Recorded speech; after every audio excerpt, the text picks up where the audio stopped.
ಎನುತ ನರನೊಳ ಹೊಕ್ಕು ತನ್ನಯ ಧನುಷರಂಗಳ ಕೊಂಡು ನುಡಿದನು. ಮುನಿವಚನ ಸಂಘಟಿತ ನೃಪದಂಪತಿ ವಿಲೋಕನದ ಘನ ದುರಿತ ನಿಷ್ಕೃತಿಗೆ ವರುಷದೊಳನಗೆ ದೇಶ ಭ್ರಮಣವಾಯಿತು.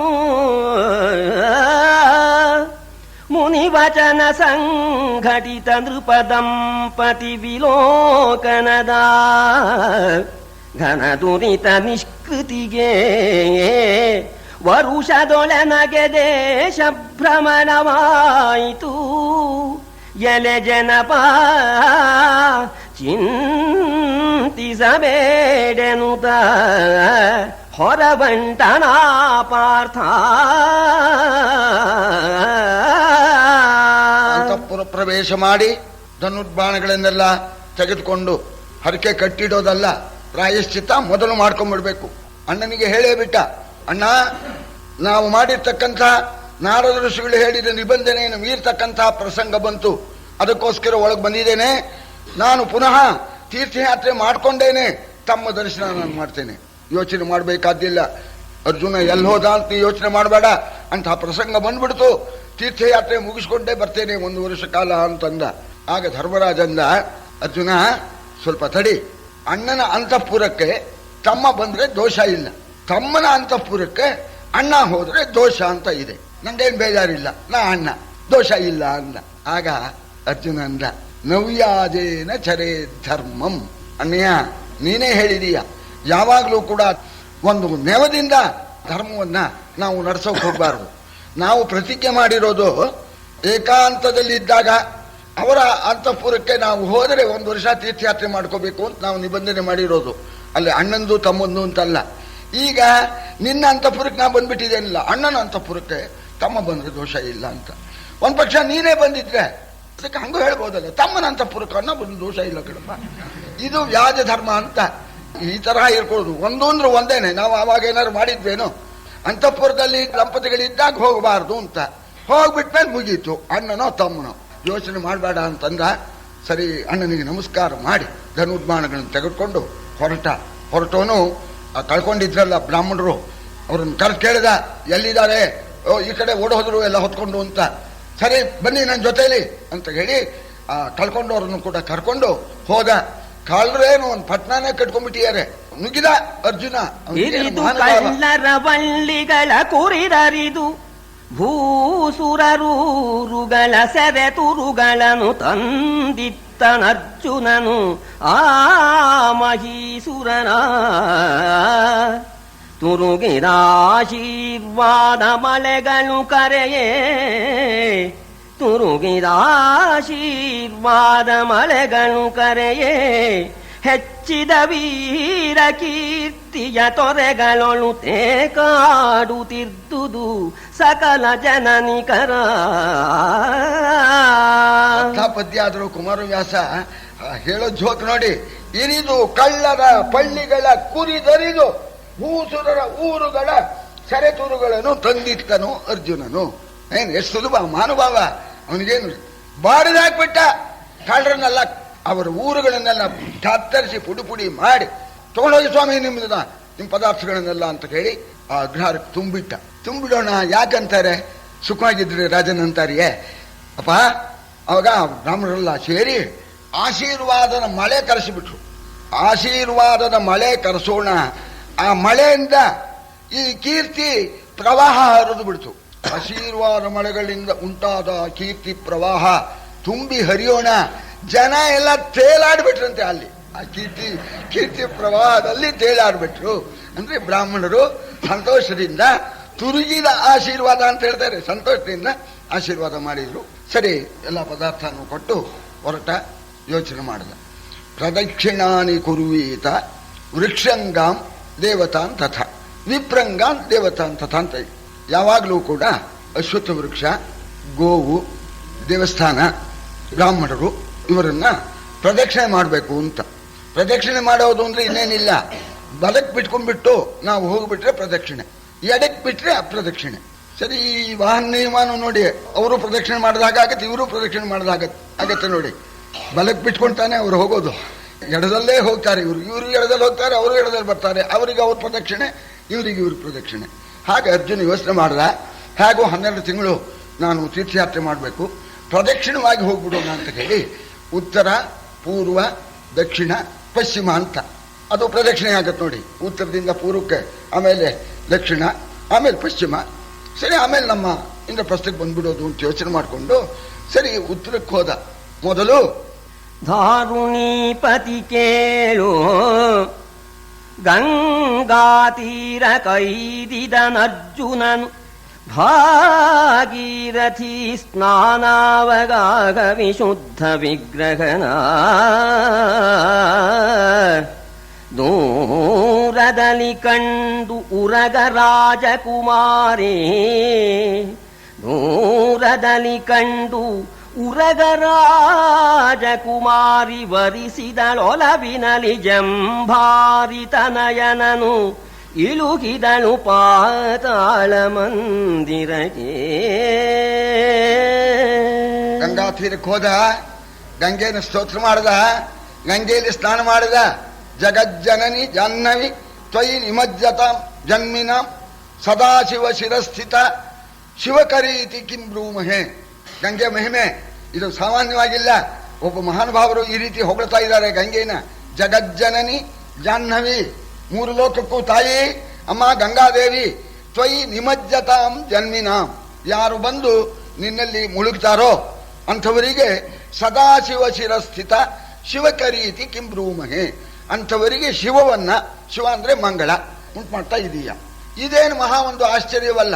ಯಾಕೆಂದ್ರೆ ಸದಾಶಿವ ಶಿರಸ್ಥಿತ, ಆ ಸದಾಶಿವ ಇದಾನಲ್ಲ ಅವನು ಸದಾಶಿವ.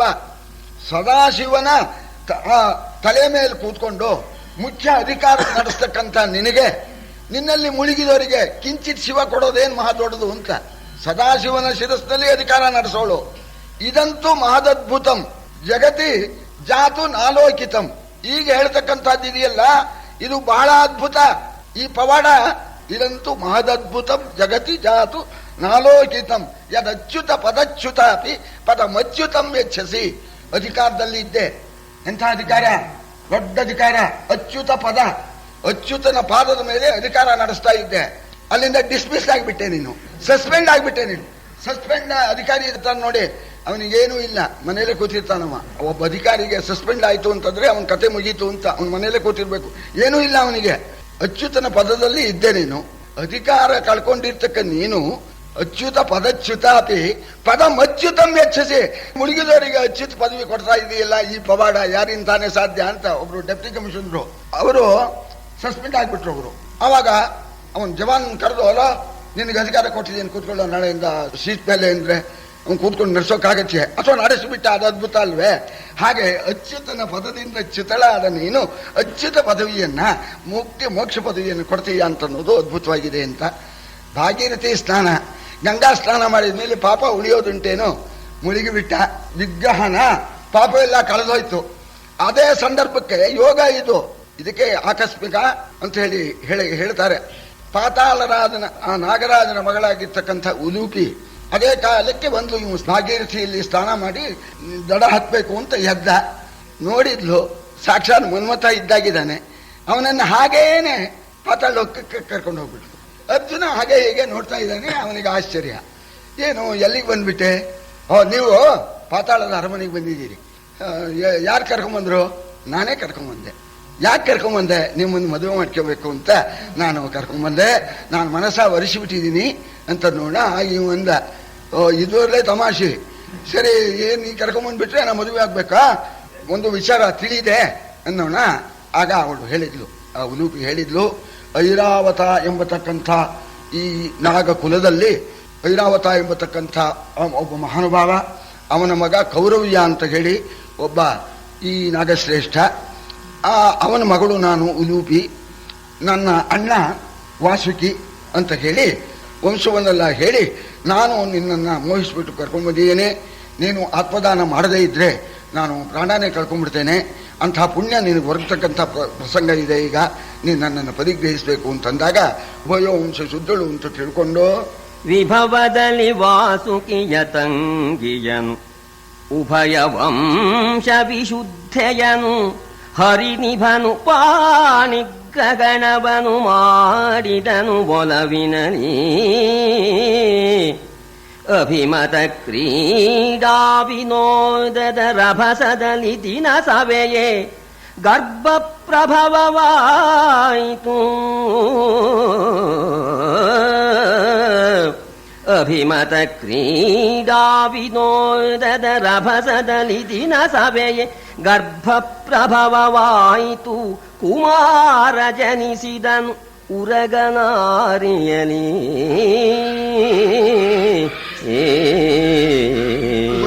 ವಿಶುದ್ಧಳು ಅಂತ ತಿಳ್ಕೊಂಡು ಅವಳನ್ನ ಪ್ರಾಣಿಗ್ರಹಣ ಮಾಡಿಕೊಂಡ.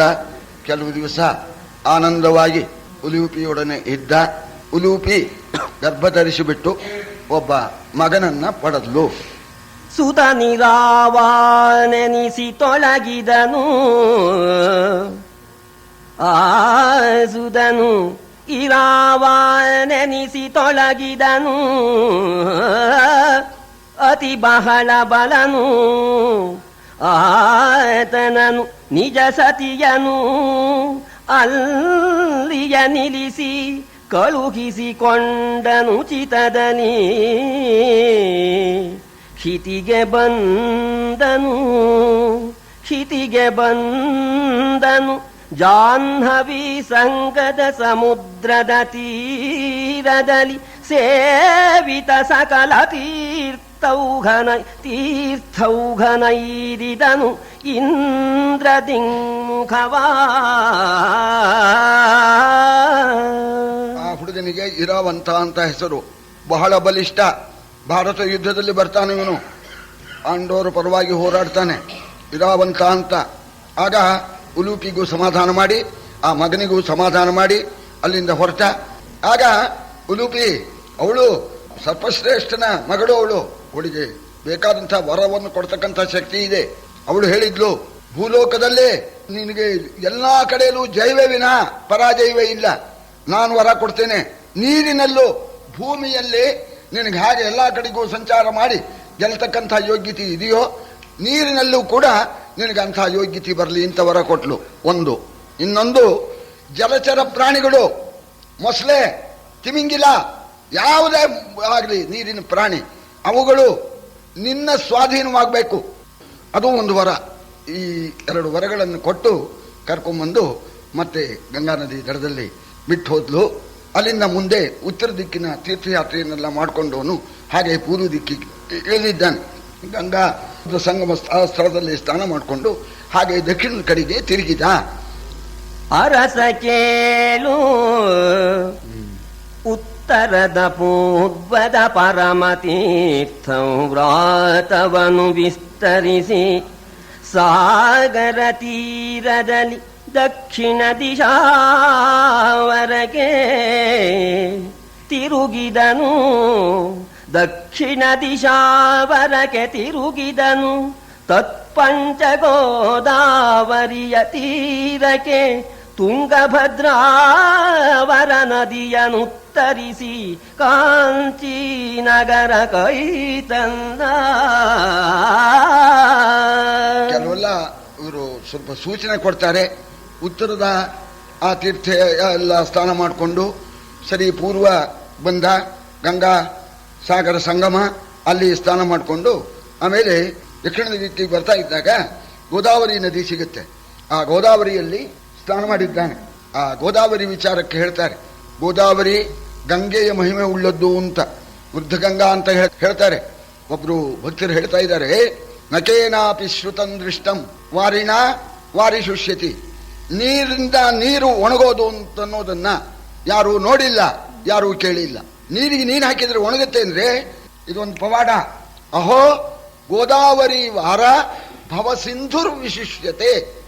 ಗೋದಾವರಿ ನೀರು ಭವ ಸಮುದ್ರದ ನೀರು ಎಷ್ಟಿದೆ ನೋಡಿ, ಸಮುದ್ರವನ್ನೇ ಬತ್ತಿಸಿಬಿಡುತ್ತೆ ಅಂಥ ಗೋದಾವರಿಯಲ್ಲಿ ಸ್ನಾನ ಮಾಡಿಕೊಂಡು ಹಾಗೆ ಬಂದ.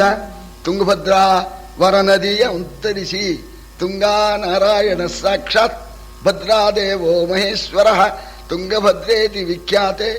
ಸ್ತೋತ್ರ ಮಾಡ್ತೇವಲ್ಲ ಆ ತುಂಗಭದ್ರಾ ನದಿ ಸ್ನಾನ. ಅಲ್ಲಿಂದ ಮುಂದಕ್ಕೆ ಬಂದು ಕಾಂಚಿ ನಗರಿ ಕೈತಂತ. ಕಾಂಚಿ ಪಟ್ಟಣಕ್ಕೆ ಬಂದಿದ್ದಾನೆ. ಆ ಕಾಂಚಿ ಹೇಗಿದೆ ಅಂದ್ರೆ, ಆ ನಗರದಧಿದೈವ ನಿಕರಕ್ಕೆ ತಾ ನಮಿಸಿ, ಆ ನಗರದಧಿದೈವ ನಿಕರಕ್ಕೆ ತಾ ನಮಿಸಿ, ತತ್ಸಕಲ ತೀರ್ಥ ಸ್ನಾನ ಕರ್ಮವ ರಚಿಸಿ ಬಂದನು ಜಲಧಿ ತೀರದಲ್ಲಿ. ವಾನರರ ಭುಜಬಲ ಸಮಾಖ್ಯಾನೂದ ಶಾಸನವನು, ವಾನರರ ಭುಜಬಲ ಸಮಾಖ್ಯಾನೂದ ಶಾಸನವನು, ಸುರಾರಿ ವಿಧಾನರ ವಿರಾಹುವನು ಕಂಡನು ಸೇತು ಬಂಧನವ. ಅಲ್ಲಿಯ ತೀರ್ಥದಲ್ಲಿ ಸ್ನಾನ ಮಾಡಿ ಅಲ್ಲಿ ದೇವರಿಗೆ ನಮಸ್ಕಾರ ಮಾಡದ ಅಂತ. ಕಾಂಚಿದು ಸ್ವಲ್ಪ ಪ್ರಸಿದ್ಧವಾದ್ದು. ಕಾಂಚಿ ನಾಮ್ನಿ ಪುರೆ ಮಹೇಂದ್ರ ಮಹಿತೆ ಸುರೇಂದ್ರ ಮಹಿತೆ ಪ್ರಾಕ್ ಪಶ್ಚಿಮೋದ್ದೇಶಯೋಹ. ಅದ್ಭುತವಾದ್ದು ಕಾಂಚಿ ನಗರ ಅಂದ್ರೆ. ಸುರೇಂದ್ರ ಮಹಿತೆ, ದೇವೇಂದ್ರನು ಕೂಡ ಆ ಕಾಂಚಿ ನಗರಕ್ಕೆ ಪೂಜೆ ಮಾಡ್ತಾನಂತೆ, ಗೌರವ ಕೊಡ್ತಾನಂತೆ. ಯಾಕೆಂದ್ರೆ ಅಲ್ಲಿ ಎರಡು ದೇವತೆ, ಪ್ರಾಕ್ ಪಶ್ಚಿಮೋದ್ದೇಶಯೋಹ. ಆ ಎರಡು ದೇವರು ತಮಾಷೆ.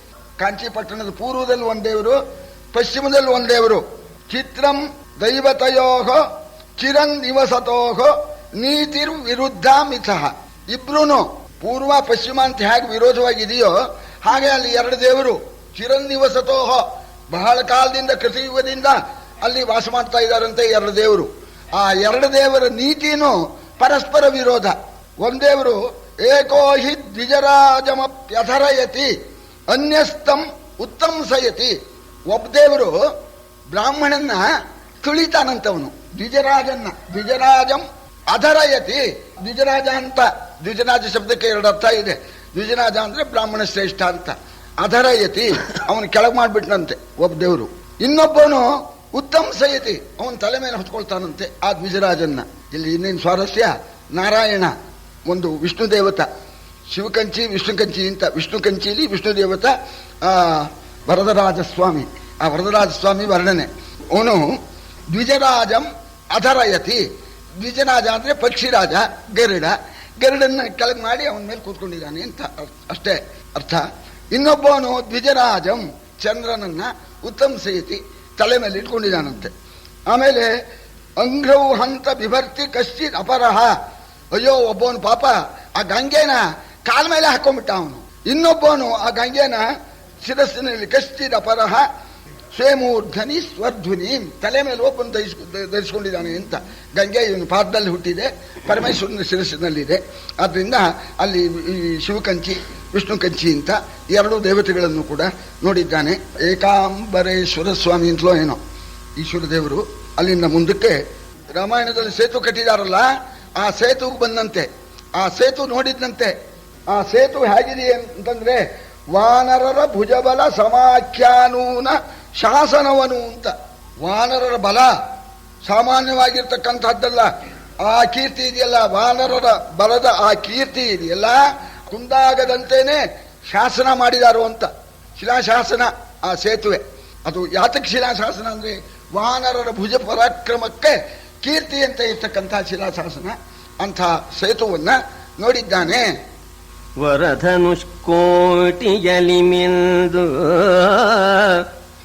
ಈಶ್ವರ ಪದಾಂಬುಜ ಕೆರಗಿ ತತ್ಪರಿಸರದ ಪಂಚತಟಾಕದಲ್ಲಿ ಘನ ಮಕರ ರೂಪದಲ್ಲಿ ಸುರವಧುಗಳಿರಲು ತತ್ಪರಿಸರದ ಪಂಚತಟಾಕದಲ್ಲಿ ಘನ ಮಕರ ರೂಪದಲ್ಲಿ ಸುರವಧುಗಳಿರಲು ಅವರ ಶಾಪವ ಪರಿಹರಿಸಿ ತತ್ತೀರ್ಥ ಸೇವಾ ಪರಮ ಪಾವನ ಕರಣನಾದನು.